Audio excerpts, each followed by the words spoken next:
Sagittarius, kumusta po kayo guys? Okay, so Sag, tignan po natin ano bang inyong gabay kapalaran. Okay, gabay kapalaran po ni Sag ngayong June 2024. Ayan. Monthly gabay. Naku, yung iba sa inyo parang sumusuko na sa trabaho, no? Pagod na yung iba sa inyo. Siguro yung iba dito, malakas kasi yung energy na parang nag-aalaga ng bata or matanda. Hindi madali yung trabaho ng mga Sag. Yung iba naman dito guys, maaaring hindi ka makapag-focus sa trabaho mo kasi baka work from home or sa bahay lang kayo guys. Ayan, work from home sa bahay. So, parang nahihirapan kayo guys gumalaw kasi may mga batang magugulo. Pwede mga anak mo to. Yung iba naman dito guys, maring sacrifice. Kailangan nyo guys magtrabaho sa malayo. Kasi parang inisip ng mga Sagittarius dito na parang wala naman tutulong sa inyo, lalo na sa mga single mom, single dad. Kumbaga malaking sakripisyo para sa inyo yung malaking sacrifice para sa inyo yung magtrabaho sa abroad. Okay, para mabuhay yung pamilya nyo. So, alam nyo guys, ang hirap, no? Kasi marami din akong client abroad and alam nyo, iba't ibang kwento yung natutuklasan ko. Napakabigat sa pakiramdam. Hindi talaga madaling maging OFW, guys. And kung ikaw ay isang OFW, ayan, nahihirapan ka na, guys. Pero wala kang choice. Okay? So, tignan pa natin.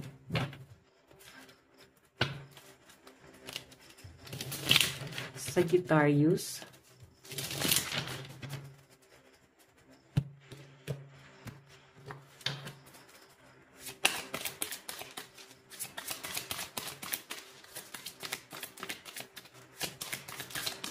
Oops. So guys, meron tayong 6 of Cups and Queen of Swords. Tingnan pa natin. Alam nyo guys, madalas sumasagi sa isip nyo yung ex mo, tatay ng anak mo, nanay ng anak mo. Habang nagtatrabaho ka, maaring single na yung iba sa inyo. Iniisip siguro ng iba sa inyo, kumusta na kaya yung ex mo na maaring may iba na rin guys, karelasyon ngayon. Okay? Iniisip-isip mo lang tong taong to. Kasi parang, kahit papano guys, maganda pa rin naman yung treatment or naidulot sa inyo nitong taong to. Naging masaya naman kayo sa piling niya. And, nandun pa rin guys yung parang may love ka pa rin naman guys na nafe-feel sa kanya. No? May pagmamahal ka rin nafe-feel. Pero, hindi na siya guys ganun katindi kagaya dati na talagang nabaliw talaga kayo. So, sa malinaw kasi guys na pinapakita sa akin guys, parang ngayon, nagpo-focus ka sa trabaho mo. Yun yung mas malinaw dito. Okay? Kahit nagpo-focus ka sa tao mo, kahit nagpo-focus ka sa trabaho mo, madalas sumasagi sa isip mo itong ex mo. Okay? Inisip mo siguro guys kung kumusta na siya, may karelasyon na ba siya, or sila pa rin ba nung third party niya, or pinalit niya sa inyo. Okay? So, tingnan natin. Clarify natin. Pagdating sa love life mo. Love life po ni Sagittarius.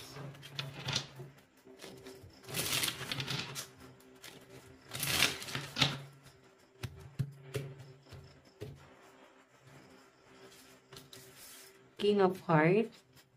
Okay. So, alam nyo guys, maaring liligawan ka pa rin ng ex mo. Or babalik pa rin siya sa inyo guys. Nakikita ko na parang gusto niya guys na magkaayos kayo.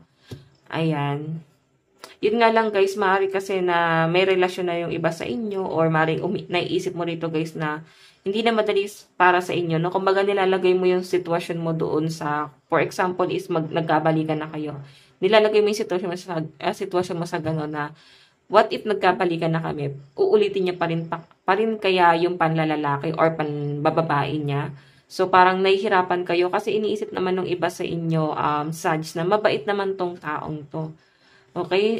Kahit madalas masakit naman din siya minsan magsalita sa inyo, pero siguro yung sinasabi niya guys, totoo naman. Okay, napaprangka ka nitong taong to. Pero parang nababaitan ka pa rin sa kanya. Siguro mabait siya sa ibang tao guys. And parang nagigilty ka or nagsiselos ka sa treatment niya sa ibang tao kasi parang sa inyo hindi siya ganon. Okay. O, diba? Parang guys, maloko tong person mo. Talagang mahilig talaga. Siguro bisyo niya na talaga to. Okay? And nakikita ko guys, parang gusto niya talagang bumalik sa inyo. Gusto kanya ulit guys ligawan. Yung iba naman dito guys, maring wala kayong naging label na tong taong to. Kung naudlot yung panliligaw or panliligaw mo dati or panliligaw sa inyo na tong taong to. Kung naudlot yun guys, magkakaroon ulit guys ng reconciliation ngayong June, no? Parang magkakaroon ng connection ulit sa inyong dalawa. Mararamdaman mo na parang bigla siya nagparamdam. So, yung pagpaparamdam pala niya na yun guys, may something na sa kanya. Okay, so tignan natin. Love advice. Love advice. Meron tayong make the effort. Diba yun, no? Kahit paano guys, gustong gumawa ng effort nitong taon to. Madali ka guys mahuli nitong taong to. Madali niyang mahuli yung kiliti mo kasi ano lang, sweet naman siya. Sweet naman siya sa inyo. And alam niya kung paano ka guys pababaitin. Parang okay, ayan. Hirap talaga, no? Parang takot na talaga yung iba sa inyo guys magtiwala. Kasi tignan mo, oh. Paano pag nagtiwala ka ulit, nakatutok sa kanya yung, nakatutok sa'yo, sa likod mo yung ano, yung pamalo, ano man yan. Ayaw mo guys mahulog sa matatamis sa salita nitong taong to. Okay? Pero parang bahala na kahit masaktan, no? Ganon yung nakikita ko. Kasi gagawa talaga siya guys ng effort eh. Okay? And ang mahirap lang dito guys, Sag. Parang siguro iba sa inyo, may iba ka na bang karelasyon? Gusto niyang bumalik sa inyo pero may iba ka na siguro guys tinitingnan. Okay? So ilagay mo na lang kung saan ka doon.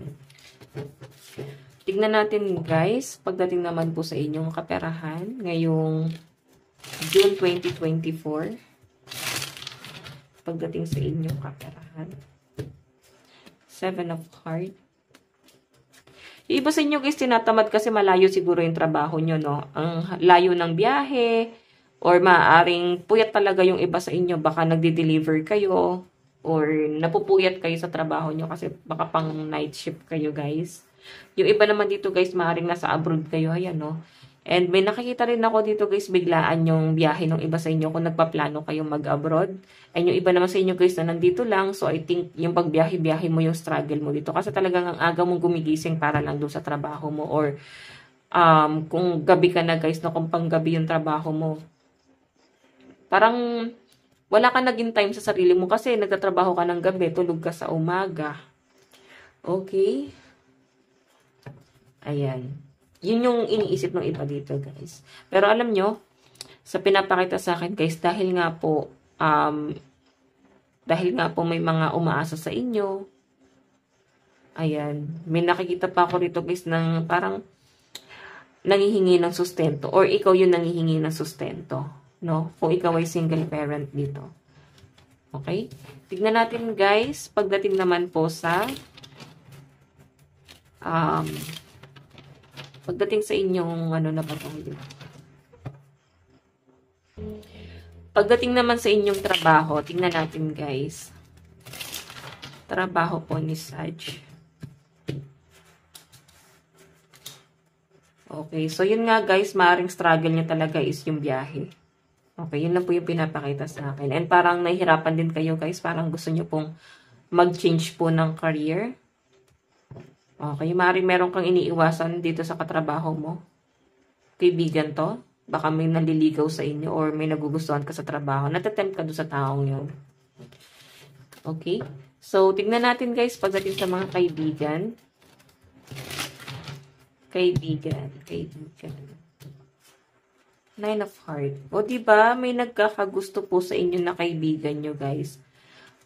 Maring matagal na to guys, maring kababata mo to. Matagal mo na siya guys kilala. Naging tropa mo, kaibigan mo.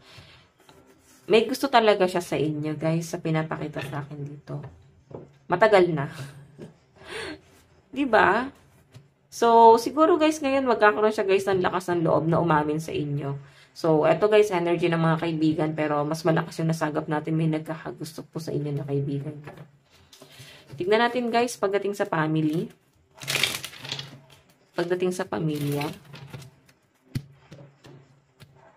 Okay, so meron po tayong 4 of flower, Jack of diamond, and 9 of diamond. So pagdating guys sa family, ayan, parang napapaisip siguro yung iba sa inyo, Sag. parang ginugulangan ka ng person mo, lalo na sa sustento, or ginugulangan ka ng person mo pagdating sa pera. Ayan o.